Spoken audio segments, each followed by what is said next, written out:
En este caso la primera pregunta, casi antes que el saludo, debería ser si tomás matecito, café cortado. Puede ser un mate, ¿eh? ¿Un matecito acá? Bueno, sí, no me hago cargo del nivel porque, bueno, viste que somos de mandar en cana en esto, porque lo estaba preparando Caro Palandri, nuestra locutora. Y está, obviamente, Jorge van der Mole, que es todo un placer para nosotros tenerte aquí, Jorge. Gracias por la invitación. ¿Cómo anda eso? Muy bien. ¿Todo lindo? Sí, muy bien. Bueno, de hecho, cuando le contamos a la audiencia que van der Mole venía, el Fander venía, se prendieron escribiendo y con mucha alegría, ¿no? Bueno, de hecho, es muy natural, es un hombre que cuando se presenta en Rosario lo hace a lleno desbordante, iba a decir lleno total, pero es demasiado redundante para algo que se da así. Y tengo aquí el material de su nuevo, de su nuevo disco. ¿En qué momento, Jorge, el disco ya deja de ser tuyo? Si es que deja de ser tuyo. Y bueno, la verdad que cuando uno termina un proyecto, en realidad se tiene que multiplicar, porque al mismo tiempo que de alguna forma sale a hacerlo circular y a mostrarlo y de alguna manera ponerlo a consideración del resto, además tiene que ir pensando en lo nuevo, es decir, qué viene después de esto.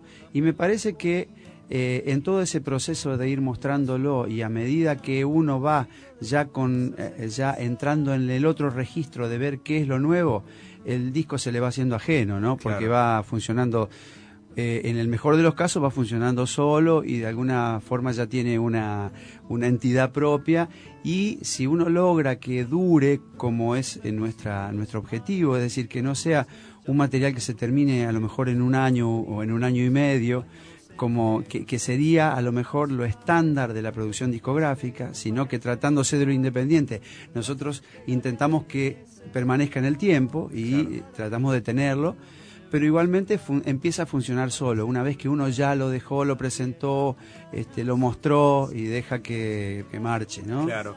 Y musicalmente tenés la ventaja de ir retocándolo cada día ante las presentaciones. Digo porque si un tipo entrega un libro, ya está, lo escrito está, en una reedición se podrá modificar algo si es que se puede, mientras que aquí está la defensa de cuando salís a enfrentar al toro. Sí, en realidad, está, o no se toca eso. No, a mí me parece que las presentaciones, por lo menos como yo lo veo, las presentaciones de los discos, en mi caso yo no pretendo replicar exactamente lo que suena ahí, porque tratándose de un producto editorial, uno cuando lo graba y lo mezcla y lo masteriza, intenta que ese producto suene de una manera distinta, de la mejor manera posible, y de ninguna forma tiene el carácter de la muestra en vivo. Y cuando uno lo muestra en vivo, en realidad lo que hace es más que todo un ritual y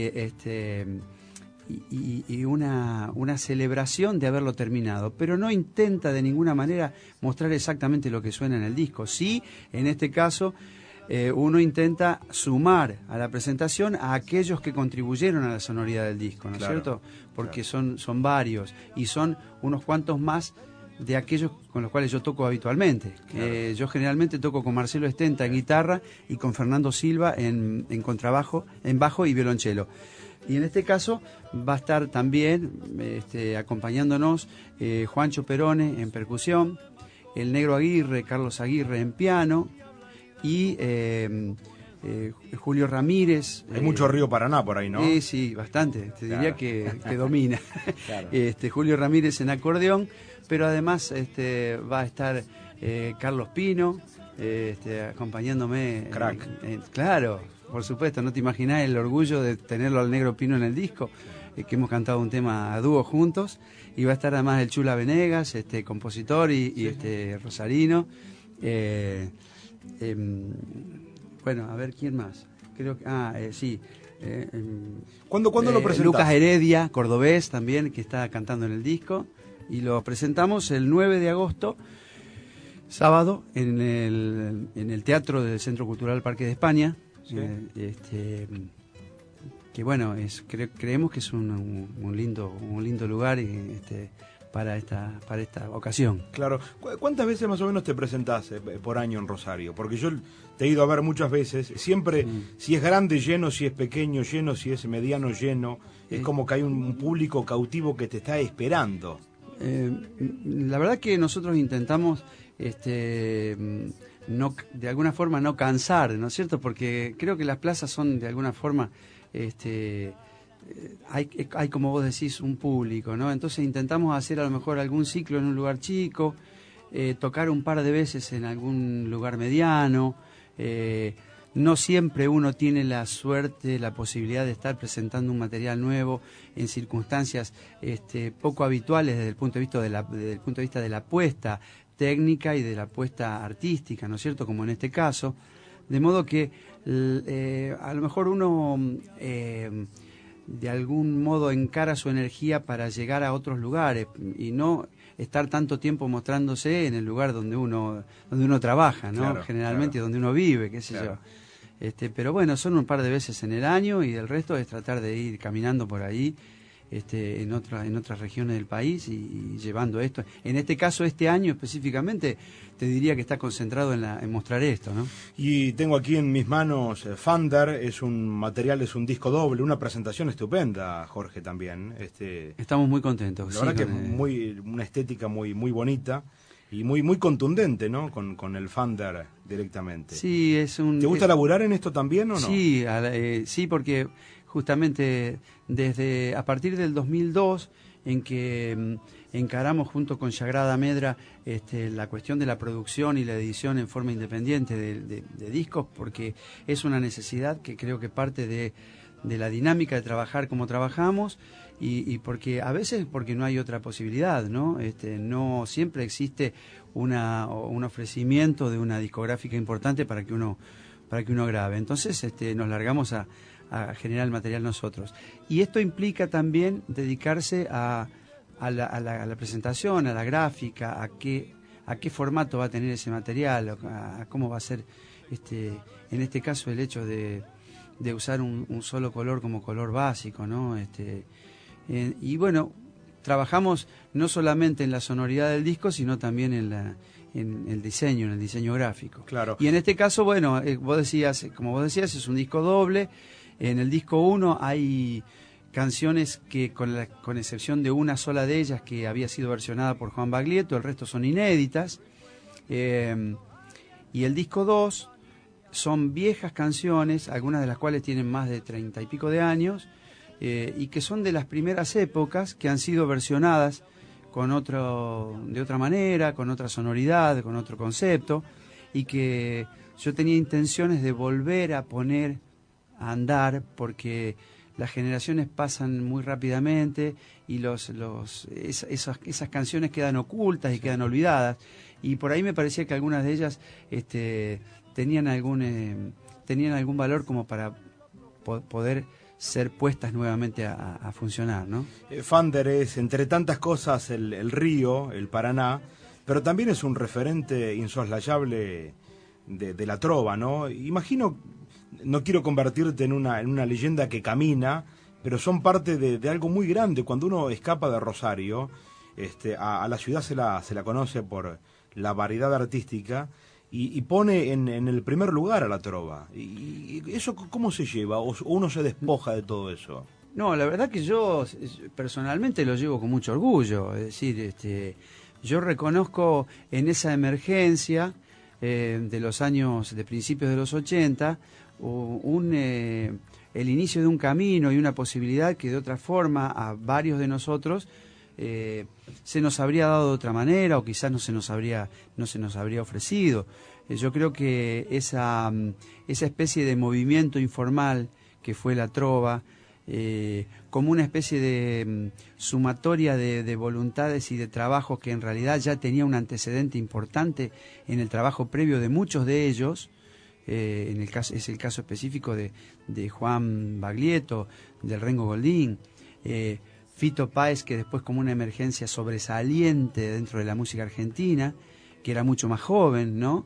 Pero que ya tenía, como te decía, un antecedente importante en trabajo previo de claro. Todos ellos, de mucho tiempo, y que a mí me tocó de alguna manera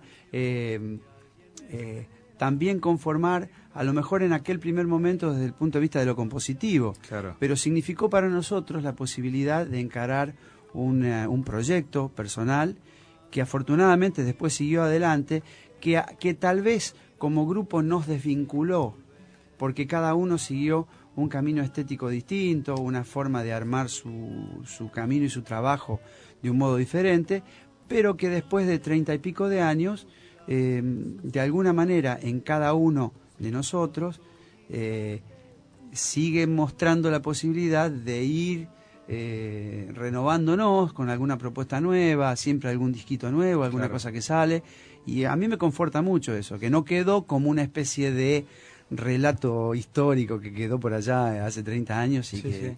sino que de alguna forma se va renovando. Qué sé Sí, yo. a ver, es como que es producto de un tiempo, pero es mucho más que todo eso. Por eso escapa de ese tiempo y escapa de ese lugar y escapa, si se quiere, de estilos. ¿Te animarías a revisar qué le ha dejado musicalmente entre tantas cosas? No sé, comparándolo con el nuevo cancionero mendocino, con los salteños, o si escapamos a nivel sudamericano o a nivel América Latina, con la propia trova cubana o con lo brasileño. ¿Qué le deja a la música la trova rosarina? A mí me parece que deja un importante, bueno, no sé si importante, pero por lo menos un significativo sedimento desde el punto de vista de la búsqueda en un género multilenguaje, que es la canción, y que tiene fisonomías diversas dependiendo del lugar de donde se origina. Me parece que hay, si bien es muy difícil determinar los rasgos distintivos, y yo no me animo a eso porque me falta perspectiva, y creo que a todo el mundo le pasa, yo creo que hay en la búsqueda de la música, de la canción rosarina, si bien es diversa, hay rasgos que le identifican y la hacen muy particular, y de alguna manera eso ha ido sedimentando y generando influencias en las digamos en las generaciones posteriores, porque uno no puede decir que la trova se termina en un tiempo con aquellos que la conformaron, porque detrás vinieron todos los otros, los que son más jóvenes, Claro. y que también componen y que también están en una búsqueda.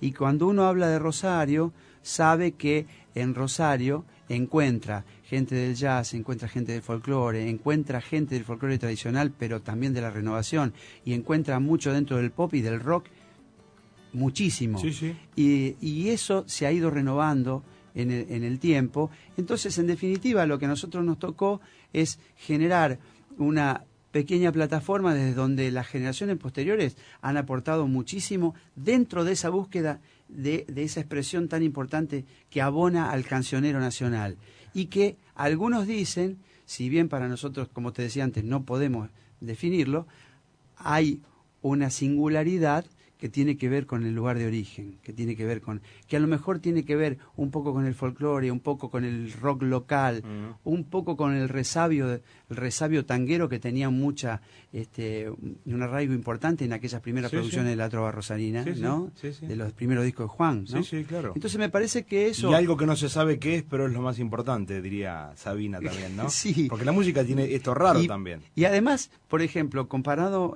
con lo que vos decías, nosotros me parece que somos fuertemente influidos por aquellas trovas. Lo que ha significado toda la música de Brasil para nosotros y Claro. para todo el resto de la humanidad, a Absolutamente. nosotros nos ha atravesado.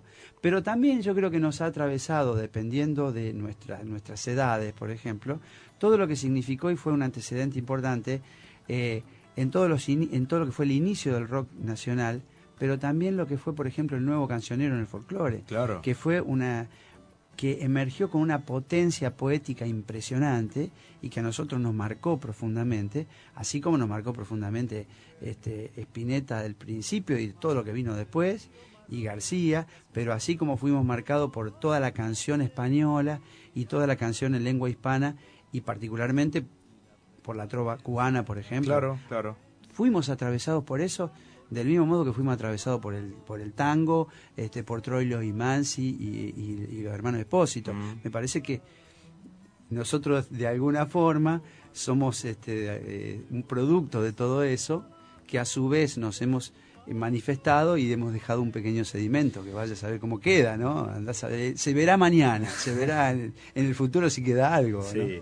Un buen amigo me decía hace un tiempito que le prestara un poquito más de atención al cancionero mendocino y me hablaba de las diferencias con los salteños, con esto de escaparle al paisaje para ponerle letra también testimonial del tiempo que tocaba vivir, ¿no?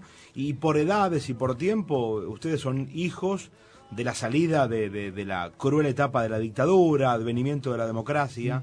A la hora de la elaboración, cuando uno nace de ese tiempo, ¿cómo se reacomoda después cuando llegan otros tiempos en donde tenemos que lidiar con mejorarla, la democracia, con cuidarla, pero ya la tenemos? Mirá, me parece que el primer compromiso que uno tiene es con su propia disciplina, porque en realidad lo que pasó también en el tiempo de la dictadura es que se cortó una evolución de años que venía dándose de una determinada manera y que tuvo una época oscura también en lo poético y también en el desarraigo y en el exilio de muchos, que a mí no me tocó, por supuesto, afortunadamente, pero quiero decir que deja marcas importantes porque además corta procesos. Claro. En lo musical, por ejemplo, hay que retomar hacia atrás y generar hacia adelante, me parece, y uno se va encontrando en el medio con un mercado que a su vez quiere reanimarse y que quiere florecer y que saca a relucir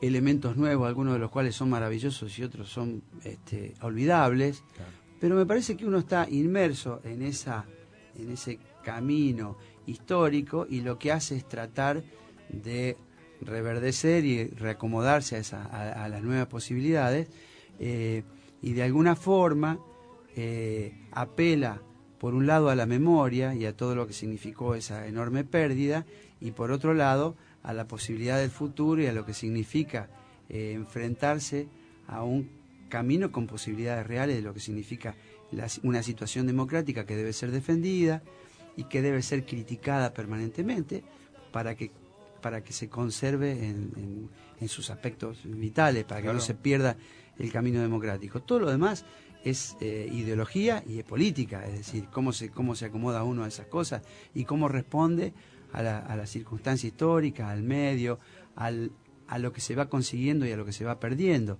Me parece que lo único que nos queda es estar atentos a esas cosas y ver de qué manera lo que uno hace de alguna forma aporta, de alguna forma es crítico con lo que pasa,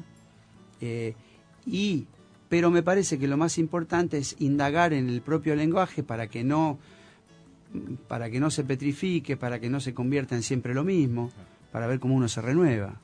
Estamos compartiendo la tarde con Jorge van der Mole, es nuestro clásico al limón de cada miércoles, donde por un ratito le ponemos un punto a la vorágine informativa y nos permitimos escuchar. ¿Cómo te llevas con la radio, Jorge? ¿Te gusta mucho o no? Mira, la verdad es que yo no escucho demasiado radio ni miro mucha televisión.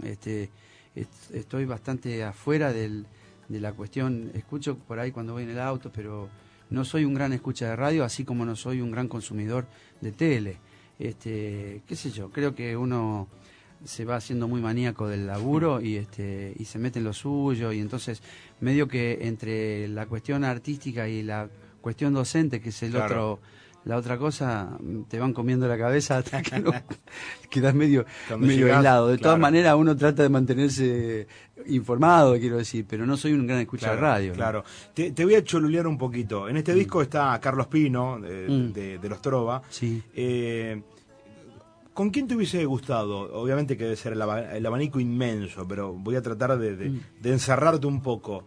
De los que podías alcanzarlo, ¿con quién te hubiese gustado o te gustaría compartir un material? Imagino que con mucho lo has hecho, te he visto en escenario sí, con otros grandes también, pero ¿hay alguien, o cuando llegas a ese alguien, te gusta compartir el trabajo o te gusta también semblantearlo, preguntarle, recorrer un poco la obra, escucharlo? Claro, a mí en realidad yo disfruto mucho cuando puedo hablar con otros compositores en relación a cuáles son sus caminos y cuáles son sus vías de trabajo y sus modos,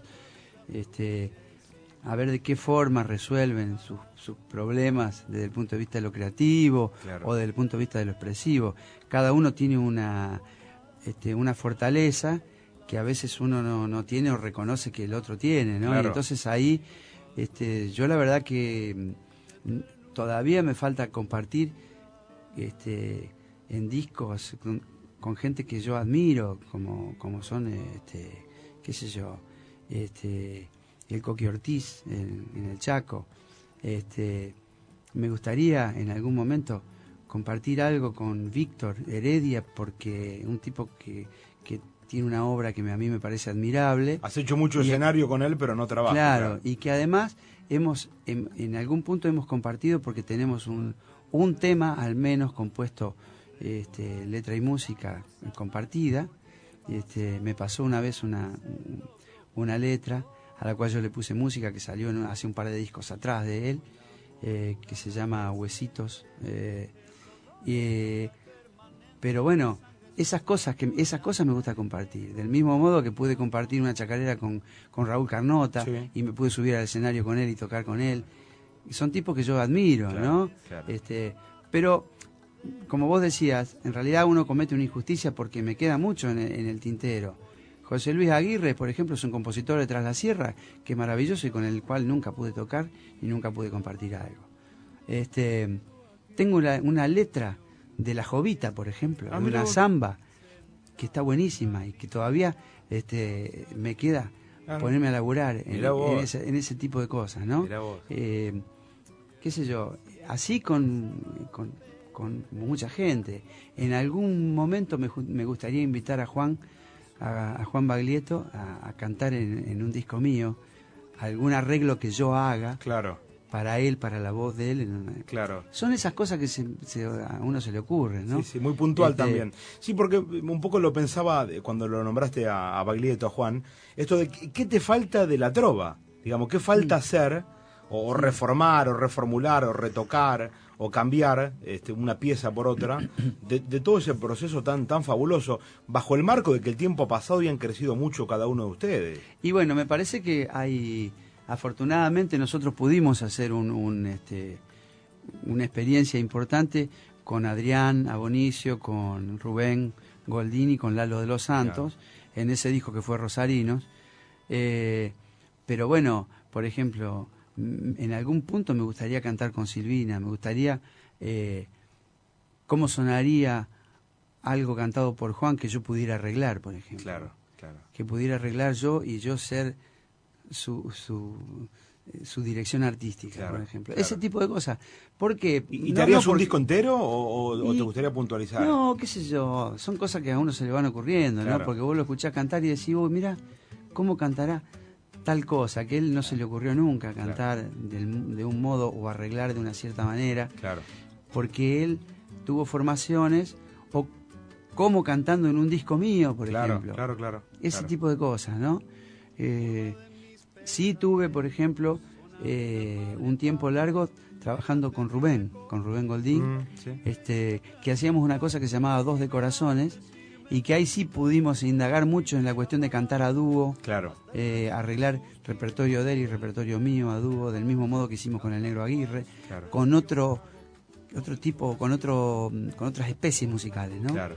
Pero una cosa era más pop y otra era más folclórica, ¿no? Claro. Pero ese tipo de cosas a mí me gusta indagar por ahí. Estamos con Jorge Fandermole. Jorge, el mate está más o menos, pero vamos a aprovechar la pausa informativa para sacarle un poquito de yerba, tirarlo contra la pared, refundar un nuevo mate. ¿Te quedas un ratito más? Sí, cómo no. Y te propongo esto. Sé que a lo mejor es un sacrilegio, pero lo es, porque tenemos que elegir uno. ¿Con qué tema volverías? Porque quiero que lo escojas vos. Nosotros volvemos cada vez que pasan las noticias con un tema como para aflojar un poquito. En este caso, del disco 1, de lo que se escucha menos, sí, porque lo estás poniendo ahora, ¿con qué te gustaría que podamos escuchar? Y en realidad puede ser Hispano, que es un tema muy sudamericano en su concepción. Lo estamos escuchando acá, ahora. Podría ser. Ahí está. Te propongo esto. Después de las noticias volvemos con Hispanos. Muy bien. ¿Cómo no? Muy bien. Jorge Fandermole, al limón, estamos compartiendo la tarde de Hoy es Siempre, todavía por Radio 2. Palabra del sentimiento, sonora lengua del alma, madre y patria de mis hijos, sonido de mi esperanza.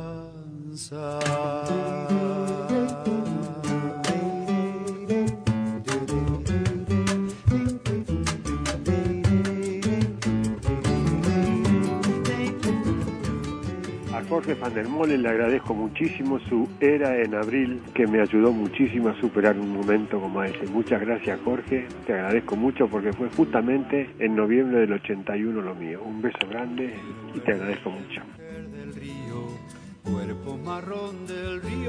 Jorge, ese Jorge van der Molen tiene la gentileza de visitarnos y nosotros, chochos de la vida, disfrutando de su presencia, de su arte, de su material, y esto de los artistas, ¿no? Que le pasan por arriba y se quedan en el corazón de la gente, como el amigo por lo que dice, ¿no? Claro, yo muy agradecido por esta, y de alguna forma a veces uno no sabe si en el modo en que interviene involuntariamente en la vida o en la conciencia o en la emotividad de los demás, si hace las cosas bien o hace las cosas mal.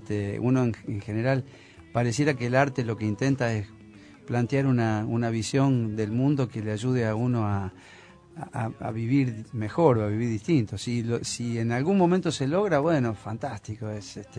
Gracias por esta comunicación de recién, ¿no? Claro.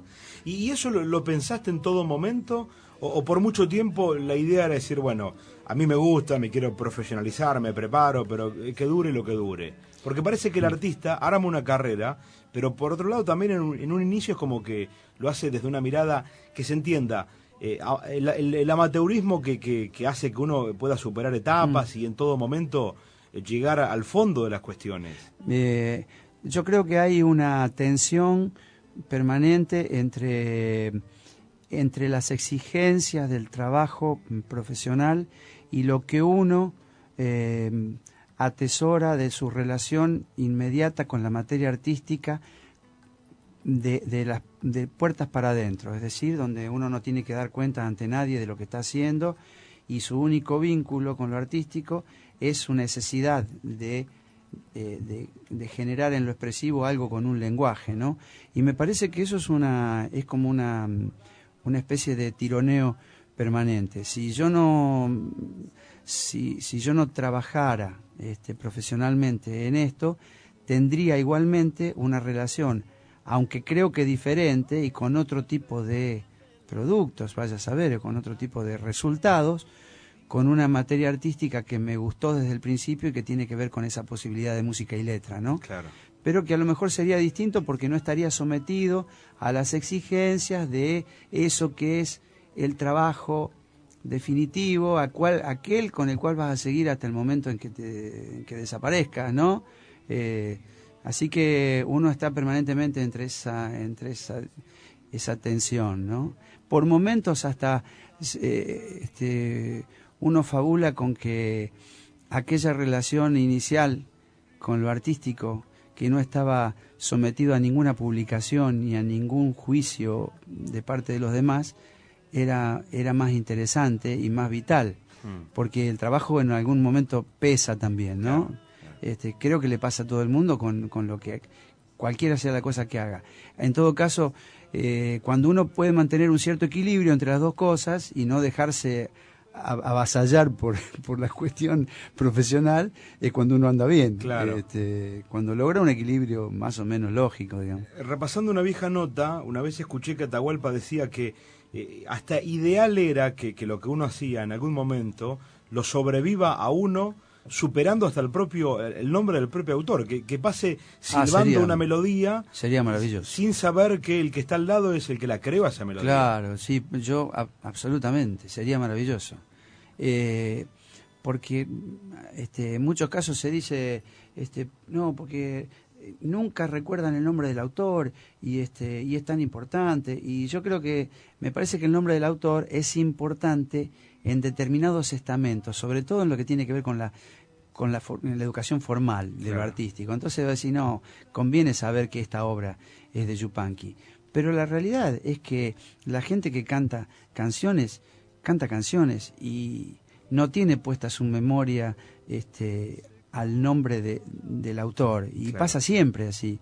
Entonces, me parece que si sobrevive algo, que sobreviva la melodía y que sobreviva la letra de una canción, aunque nadie se acuerde quién la hizo. Yo acuerdo totalmente Claro. con eso. Sí, posiblemente el que está acostumbrado a trabajar sobre esto lo viva con naturalidad. Uno que no ha escrito nada diría, bueno, si alguna vez en mi vida se me ocurre algo, lo hago, lo graba alguien y lo va cantando, y yo le pego el grito, mío, señor.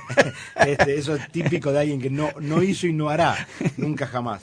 Jorge, pasaste por la Secretaría de Cultura en Rosario. ¿Era un paso que querías hacer y luego volver a lo tuyo? La verdad que tuvo mucho de azar y de oportunidad, y yo agradezco que se me haya dado esa posibilidad. Reconozco en ese caso la voluntad del que era secretario de Cultura en aquel momento, que era Pichi de Benedictis. Claro, Pichi. Él fue el que me invitó a participar de esa gestión. En aquel caso yo estuve 2 años trabajando como director del área de cultura, que en aquel momento era, en realidad, en la misma secretaría estaba educación, cultura y turismo. Claro, claro. Y a mí me tocó trabajar como director del área de cultura. Y yo creo que fue para mí muy revelador y muy sustancioso ese laburo, que no me dejó hacer durante 2 años otra cosa que eso, ¿no? Porque Claro. no pude hacer más nada, porque es muy absorbente esa cuestión, ¿no? Vos te largás llegás y decís, bueno, tengo un tiempo corto para hacer algo y para ver a ver qué se puede lograr. Y bueno, algunas cosas se lograron. Dentro de eso, a mí me pareció un logro interesante, algo que después permaneció, que fue la Ediciones Musicales Rosarinas, Claro. el sello que quedó después de esa época como parte de las gestiones posteriores dentro de la editorial municipal, y que sirvió como para que mucha gente que tenía la posibilidad de encarar coproducciones, pero que no tenía la capacidad necesaria como para bancarse un disco solo, pudiese salir con su material, que de otra manera a lo mejor no hubiese podido nunca, ¿no? Creo que sirvió para eso y sigue sirviendo para eso ese sello, ¿no? Claro. Y bueno, eso y algunas otras cosas me parece que está bueno que uno pase en algún momento para darse cuenta que se puede mirar las necesidades de lo artístico, que no es lo único, entender también que lo artístico no es lo único que ocurre en la cultura, Claro. que en realidad el término cultura engloba a toda la actividad humana, engloba el pensamiento, engloba a todas las costumbres y a todo el quehacer y a la forma de producir de toda una comunidad, ¿no? Y no solamente aquello relacionado con el arte, ¿no? Claro. Quiero decir que uno también se nutre bastante en ese laburo, ¿no? Sí, Llegás a aprender bastante. Tratá de no hacer muchas macanas y me parece que sirve también desde el punto de vista de lo artístico ver de qué manera están de un lado las necesidades de los proyectos artísticos y del otro lado la real posibilidad de una entidad estatal, a ver de qué manera coadyuva para que todo eso funcione de un modo recursos que siempre son recursos escasos, ¿no? Sí. Porque es como que no alcanzan. Si vos decís, ¿cuáles son las reales necesidades de todos los proyectos artísticos? Y bueno, nunca alcanza. No, claro. Ver cómo se hace desde el otro lado también, Claro. ¿no? Sí. Jorge, es un tiempo de cierta militancia de muchos artistas, también de mucha polémica por todo eso. Uh-huh. Por otro lado aparece la contradicción, porque algunos se enojan, por ejemplo, con un tipo que nombraste y querés mucho, y aquí respetamos mucho como Heredia, porque hoy milita, pero es un tipo que por haber militado le costó grandes dolores de alma y de vida a él, su familia. Sí. ¿No hay una contradicción cuando hoy se le reclama al artista que milite cuando era el mismo artista que en aquel tiempo nos enamoró por esa militancia? Después discutimos, y es otro tema, qué se milita, quién se sigue, pero digo esto de politizarnos, ¿no es saludable? A mí me parece que sí, a mí me parece que no se puede estar, no es que no se pueda estar, uno no naturalmente no va a llegar a estar aislado de lo que pasa. Y me parece que en todo caso yo lo que de alguna forma pondría en primer plano es que la actitud de todos hacia el resto debe ser una actitud de respeto frente a sus acciones. Cuando las cosas se hacen de buena fe, después si te equivocás, pero en realidad vos no le podés recriminar a alguien que esté militando detrás de una idea que respeta profundamente. Vos podés estar en desacuerdo en todo caso. Claro. Podés discutir, podés disentir, podés poner todo tu andamiaje crítico frente a reconocer lo que deba ser reconocido y poner en tela de juicio lo que deba ser criticado. Me parece que específicamente el caso de Víctor Heredia uno no habría nada que recriminarle en ningún caso. Me parece que son artistas que durante toda su vida han tenido una posición manifiesta y clara en relación a una idea. Después veremos en la historia qué pasa, ese es otro tema, claro, ¿no? Claro. Y una cosa que noté, y en esto mucho ha influido el medio al servicio del gran poder, manipulando, en parte mintiendo, sobre cuando el artista se presenta a actuar en espectáculos públicos que representan a una doctrina política, y aparece esto de, pero el tipo no puede cobrar. Típica de la idea facilista de que porque un hombre es de izquierda debería ser todo gratis, ¿cierto? Y cuando tampoco se explica esto de que el artista que cuando se presenta, no sé, Monumento a la Bandera, y lo hace gratis, el hombre está también trabajando, y por otro lado, si se quiere, desde una mirada muy mercantilista, te lo pregunto, lo tiro y lo pregunto, también ese mismo artista no se puede presentar por un largo tiempo en la zona, porque la gente lo ha visto, quizás hasta gratis, 100.000 tipos, por ejemplo. Sí, bueno, eso que vos estás planteando es muy lógico y muy, además, se ve a simple vista. A mí me parece que... Pero se ha mentido mucho sobre eso. Y bueno, pero en todo caso, a veces las opiniones son, en todo caso, son medio apresuradas. Habría que ver de qué manera un artista de alguna forma gana o se perjudica actuando gratis frente a una cantidad de gente que después no lo va a ir a ver durante un montón de tiempo. Me parece que... yo lo que siento es que uno puede, sí, de alguna forma administrar su energía para trabajar en un plano profesional y tratar de que su actividad esté bien paga, pero hay un resto de energía remanente que sabe que uno la puede poner en lugares donde uno no va a cobrar porque no le pueden pagar, digamos. Claro. Si vos vas a laburar a una biblioteca o te vas a tocar a los carnavales de Pocho Leprati, ¿me entendés? Sí, sí. No estás negociando en las mismas condiciones que cuando vas a participar de una producción en un teatro céntrico importante. Entonces me parece que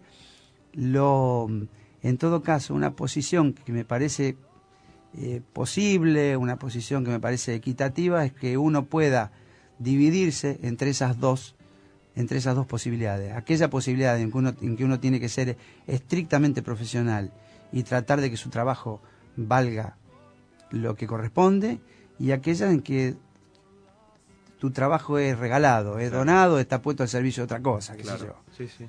Sí. Me parece que se conviven las dos cosas. Por último, agradeciendo a Jorge Van der Molle, ya vamos a repetir porque vamos a invitar a nuestra audiencia a la presentación de Fander en Rosario. ¿Qué ves del Paraná, desde tu andino natal hasta hoy? ¿Y qué sonido nuevo le encontrás a ese río marrón que te acompaña de siempre? ¿Aparecen nuevos sonidos mirándolo? A mí me parece que, bueno, en principio yo tengo como una perspectiva del río que va desde lo metafísico hasta lo musical y pasa por lo técnico y pasa por lo musicológico, te diría. El río para mí es una especie de de figura del tiempo y del devenir y del paso y del modo en que van las cosas hacia adelante.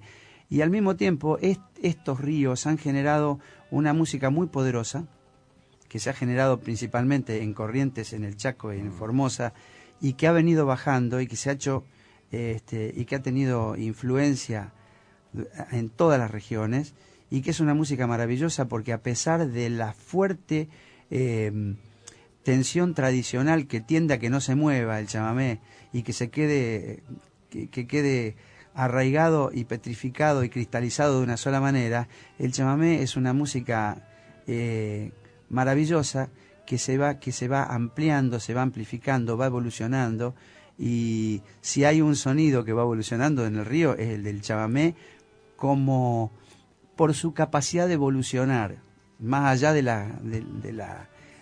aquellos que quieran que permanezca como único producto de hace 60 años atrás, no, claro. 70 años. Sí, sí. Eso es una de las cosas más importantes. De eso, si bien yo no soy un chamamecero, pero ahí creo que abrevamos unos cuantos, ¿no? Estimado Jorge Van der Mol, ha sido un placer compartir este momento, la deferencia que has tenido de visitarnos, y hacemos la invitación, algo que vamos a repetir, obviamente, y escuchando buena música ya en el transcurrir y en la previa al espectáculo.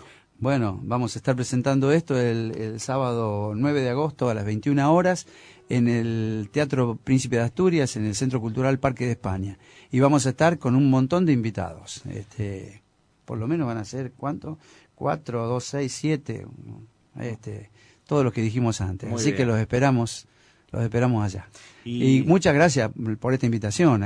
Yo también soy un agradecido que me hayas invitado a este diálogo con vos, con la audiencia. Creo que son cosas que a nosotros nos importan mucho y realmente respetamos mucho. Muchas gracias. ¿Y me puedo ir con El Viejo y el Río? Pero claro. ¿Te parece? Claro, sí. Jorge Van der Mol, al limón, compartiendo Hoy es Siempre Todavía, porque en la caída de la tarde, con el deseo de volverte a casa informado, poner una pequeña pausa, disfrutar del arte, de los artistas comprometidos con su tiempo, con su espacio, con su aroma, con su lugar, nos mejoran completamente el alma.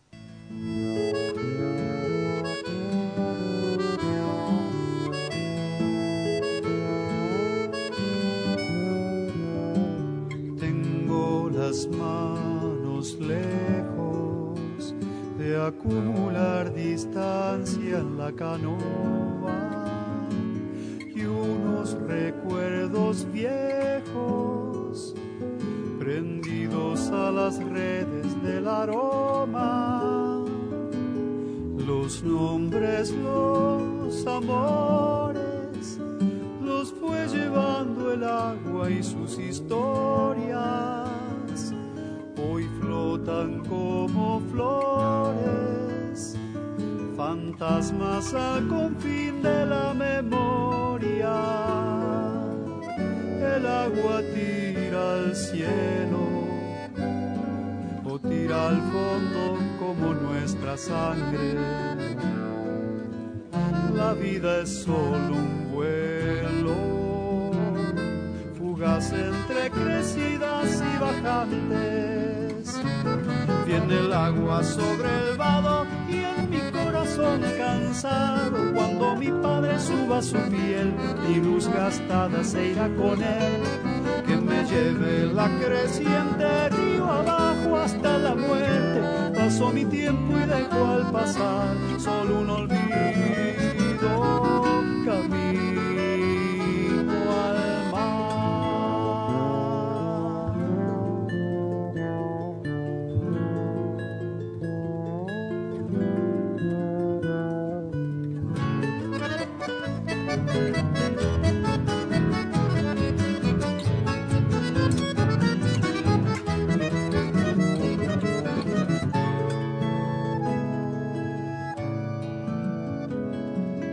Ya me gasté una vida mirándola pasar aguas abajo, aguardo la crecida, soñando y aún en mis sueños trabajo, de tanto andar parejos, arriando cada cual su turbia estela, me siento igual de viejo que el río donde mi sueño navega. El agua tira al cielo o tira al fondo como nuestra sangre. La vida es solo un vuelo fugaz entre crecidas y